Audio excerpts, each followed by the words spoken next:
Oke, baik, ini sumber daya genetik ternak lokal, unggas ya. Jadi daya apa ya, peluang untuk budidayanya lah ya, kelebihan dan kekurangannya. Terus daya dukung dari pemerintah juga seperti apa. Nah, ini unggas lokal itu ya dibagi ada banyak sebenarnya ya, ada ayam kampung petelur, ayam kampung pedaging. Nah, sebenarnya ini bisa juga tidak bisa disebut apa ayam kampung petelur dan ayam kampung pedaging karena memang produksi telurnya pun tidak terlalu banyak dan produksi dagingnya tidak terlalu tinggi. Bisa pun disebut ini ya karena memang di antara kedua ini ya, karena kalau saya rasa tidak bisa menjurus gitu apakah dia petelur atau pedaging. Nah, kalau itik, ini itik memang agak kelihatan. Kalau itik ya, antara petelur dan pedagingnya agak kelihatan. Ada beberapa itik petelur dan pedaging, dan ada yang dui fungsi, ya, seperti itik Magelang itu dui fungsi. Lalu ada puyuh. Nah, next.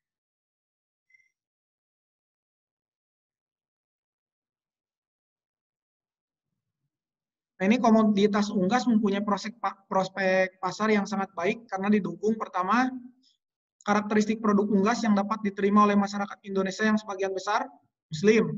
Harga relatif murah dengan akses yang mudah diperoleh karena sudah merupakan barang publik. Kira-kira eh, ayam kampung sekarang berapa harganya di pasar coba per kilo?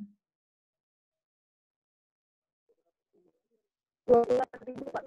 Berapa? Dari kalau misalnya saya dengan terakhir itu 28.000 sampai 30 Daging apa karkas? kilonya. Hah? Per kilonya Pak. Daging apa karkas? Maaf, hidupan apa karkas? Udah dipotong. Murah amat. Ayam kampung, bukan ayam, bukan broiler, ayam lokal. Oh, ayam kampung terakhir itu kalau yang saya dengar itu kisaran 40 sampai 65. 40 mungkin Jopar. Jopar bukan? Iya, Nah, sampai 65.000. ya 35 atau 40 itu biasanya Jopar ya. Sedangkan untuk ayam kampung itu sekarang itu sekitaran 60.000. Ya, gantung penjualnya juga. Kadang ada yang 50.000, ada yang apa namanya 60 ya. Nah, ayam kampung itu relatif sama harganya ya, beda dengan broiler yang fluktuatif. Bagusnya beternak ayam kampung itu relatif sama, konstan lah istilahnya ya.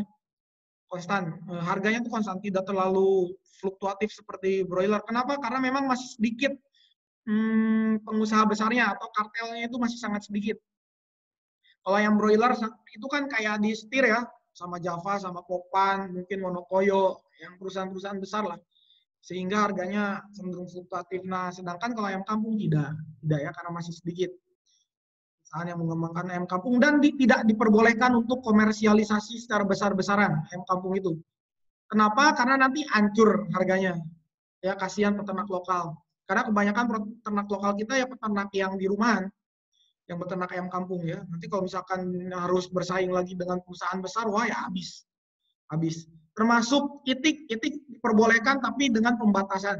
Ya, itik itu diperbolehkan dikembangkan oleh perusahaan besar tapi dengan pembatasan. Oke, komoditas ini merupakan pendorong utama penyediaan protein hewani nasional. Prospek yang sudah bagus ini harus dimanfaatkan untuk memberdayakan peternak di pedesaan ya, karena memang peternak ayam lokal itu sebagian besar ya peternak lokal di pedesaan ya. Ya mungkin di perkotaan ada tapi tidak banyak. Nah, yang agak banyak mungkin yang udah ribuan gitu ya, satu orangnya punya ribuan ya di agak-agak di pinggiran lah biasanya. Sama kenapa pengembangan ini memungkinkan ya karena harganya masih di bawah daging merah ya. Masih di bawah daging merah, terus arah daya beli masyarakat kita yang sekarang itu cenderung menggunakan atau mengkonsumsi produk sehat. Ya, produk sehat, produk organik, terlebih di masyarakat perkotaan itu sekarang sudah beralih dari yang penting murah menjadi yang penting sehat. Terutama sedang pandemi kayak gini biasanya orang lebih pilih-pilih yang penting sehat. Ya, jadi lebih ke ayam kampung. Masih sedikit penggunaan dari antibiotiknya ya ketimbang ayam broiler.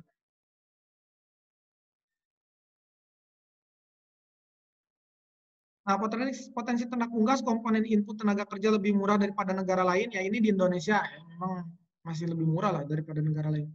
Potensi pengembangan tanaman jagung untuk menurunkan biaya pakan, ya di kita itu sebenarnya cukup banyak ya, petani jagung itu cukup banyak di Indonesia itu, tapi entah kenapa kok kita masih impor, masih kekurangan. Padahal kalau kita lihat atau dilihat di produksinya itu jagung itu banyak di kita. Entahlah mungkin permainan atau apa gitu, atau memang karena benar-benar apa namanya, benar-benar butuh gitu ya, sehingga impor.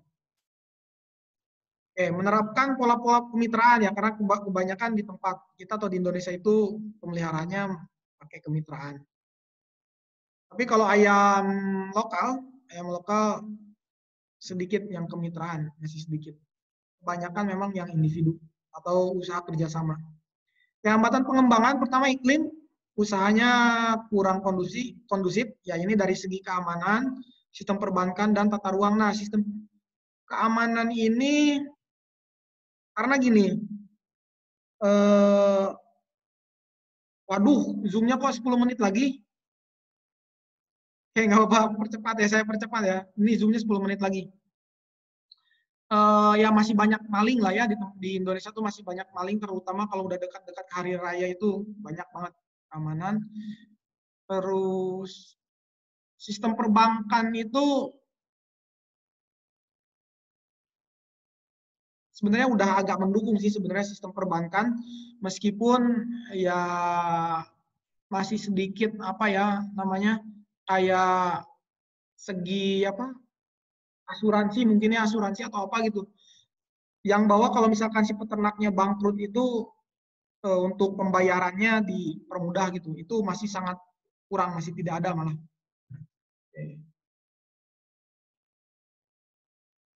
Ini peranan pemerintah pada pengelolaan pasar. Pertama, melindungi industri ayam dalam negeri dari tekanan persaingan pasar global. Nah, ini salah satunya apa? Tadi pembatasan bahwa tidak diperbolehkan. Saya lupa aturannya ya, nomor berapanya, tapi yang jelas tidak diperbolehkan bahwa perusahaan besar seperti contohnya Java Pokpan itu punya usaha di bidang ayam ini, ayam kampung. Nggak tahu nanti ya, kalau sekarang saya rasa, kalau yang saya tahu belum tidak diperbolehkan. Karena untuk menjaga dari persaingan peternak-peternak lokal ya. Mencegah persaingan tidak sehat antar perusahaan di pasar dalam negeri, ya benar. Pengembangan sistem pencegahan dan penanggulangan bahwa penyakit menular, serta dukungan pembangunan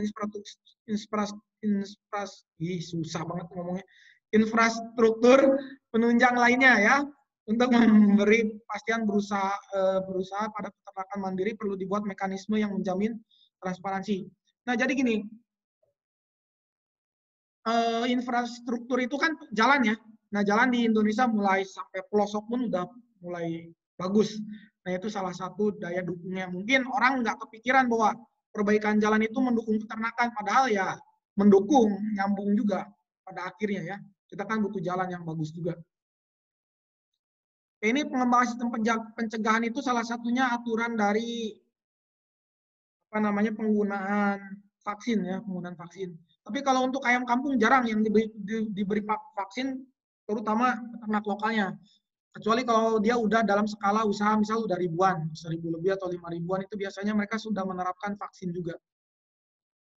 Baik, arah pengembangan agribisnis, komoditas ternak unggas, menghasilkan pangan protein hewani, meningkatkan kemandirian usaha, melestarikan dan memanfaatkan secara sinergis keanekaragaman sumber daya lokal, dan mendorong serta menciptakan produk yang berdaya saing dalam upaya meraih peluang ekspor. Nah, ini kembali lagi ke masing-masing individunya. Sebenarnya apakah pengen maju atau enggak ya, ini lebih ke individunya. Tapi meningkatkan kemandirian usaha ini udah jelas. Kalau kita mau usaha ayam lokal, ya itu salah satu usaha kita. Tapi kalau misalkan kita kerja, ya kita dapat uang sebenarnya, tapi kita ya tetap jadi pesuruhnya. Ya.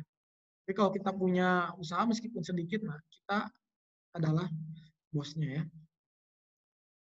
Nah, arah ke depan mahasiswa peternakan itu harusnya menciptakan peluang kerja. Ya, menciptakan peluang kerja. Jangan apa ya? Pikirannya tuh kerja di mana gitu. Nah, sebenarnya kalau pengen cepat maju, cepat kaya, dan kita cepat-cepat swasembada, ya lulusan peternakan itu usaha. Satu-satunya cara itu ya buka usaha sendiri, ya bukan kerja di tempat orang gitu. Nah, lalu kenapa saya kok sekarang jadi dosen?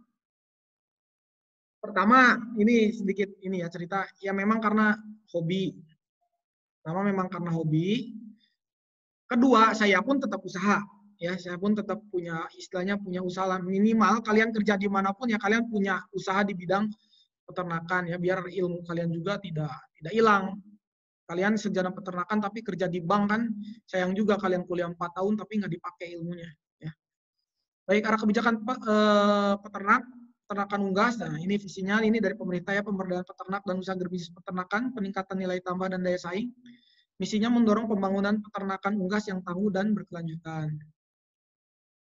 Nah, ini kebijakannya dalam perluas dan meningkatkan basis produksi melalui peningkatan investasi swasta, pemerintah dan masyarakat. Ya, serta kebijakan perwilayahan komoditas, peningkatan penelitian, penyuluhan dan pendidikan. Nah, ini memang sudah ada ya, peningkatan penelitian, terus penyuluhan, lalu meningkatkan basis produksi melalui peningkatan investasi swasta, dan itu memang sudah ada gitu. Kayak Pokpan boleh mendirikan usaha, tapi mereka itu wajib mengembangkan peternak-peternak lokal juga. Jadi ada ini ya, ada syaratnya ya kalau kita mau buka usaha besar.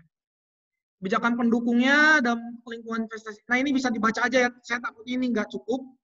Tadi hampir sama dengan yang tadi. Nah, ini penjelasan PPRI nomor 6 tahun 2013 tentang pemberdayaan peternak. Ini nanti materinya akan saya share. Kayak kegiatan usaha peternak, khususnya budidaya ternak di Indonesia sebagian besar dilakukan oleh peternak dengan skala usaha terbatas. Ya, peternak sebagai salah satu tulang punggung dalam mencukupi kebutuhan pangan asal hewan, bahan baku industri dan jasa perlu diberdayakan melalui pemberian kemudahan dalam menjalankan usahanya agar mampu mandiri berkembang untuk meningkatkan kesejahteraan. Nah, ini salah satunya dari BUMDes ya, ada dari BUMDes juga. Itu ada untuk pemberdayaan juga. Jadi peminjaman dari desa lah, peminjaman uang untuk usaha-usaha kecil. Nah, enaknya bekerja di bidang usaha peternakan itu kita bisa usaha dari hulu ke hilir. Coba kalau misalkan kita usaha di hulu apa aja? Usaha hulu bidang peternakan apa? Coba. Halo? Halo? Pada dengar nggak sih? Awal Pak, kayak penetasan atau telur gitu Pak. Telur itu hulu, Mas. Telur hulu bukan.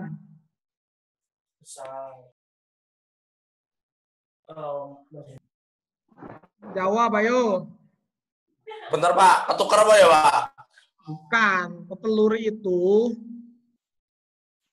Petelur itu dia di bidang, habis waktunya. Di bidang produksi ya. Kalau hulu itu pakan, ya. Pakan. Nah, sapronak obat-obatan itu hulu. Nanti produksinya kayak daging ya, produksi daging, telur. Terus usaha di sektor hilirnya itu apa coba? Contohnya apa? Pengolahan produk peternakan. Hah?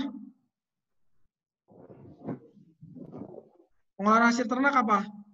Kayak sosis gitu Pak. Ya, betul. Sosis dan lain-lain ya. Baik. Lanjut dulu ya. Jadi kita bisa di bidang hulu seperti kita penyediaan pakan, penyediaan sapronak ya, itu di hulu. Lalu bidang produksinya juga kita beternak ya. Lalu usaha sektor hilirnya pengolahan. Kalau hilir itu kebanyakan pengolahan. Nah, ini nggak terlalu penting juga, bentar. Nah, ini pemberian kemudahan ya, meliputi akses sumber pembiayaan dan permodalan, ini perbankan, ilmu pengetahuan, teknologi, serta informasi. Ini pemerintah membiayai pengabdian masyarakat ya bagi mahasiswa dan dosen. Nah, itu fungsinya untuk ini nih, untuk ilmu pengetahuan, teknologi serta informasi kepada masyarakat. Lalu pengembangan kawasan usaha, pelayanan peternak, pelayanan kesehatan hewan, kemitraan dan sinergi antar pelaku usaha, penghindaran pengenaan ekonomi biaya tinggi. Nah, ini kalau kredit, peternak itu biasanya dikasih bunga yang rendah. Ya kalau bisa jangan kredit gitu ya. Kalau bisa ya kita punya ini sendiri atau kerjasama dengan orang lain lah. Kalau dari perbankan kan agak ada yang beranggapan memang itu haram. Kayak pemanfaatan sumber daya dalam negeri, promosi dan pemasaran, serta perlindungan harga ternak dan produk hewan. Nah, uniknya katanya sih melindungi harga ternak, tapi kok sampai sekarang broiler itu kayak yang nggak dilindungi harganya. Ya, kasihan juga peternak harganya bisa di bawah banget ya kan, bisa sampai kurang dari 10.000 malah harga hidupannya. Tapi kan itu kan nggak nutup gitu dari biaya produksi. Tapi memang sebenarnya ada aturannya, ada aturan harga bawah dan harga atas, tapi tetap aja untuk broiler itu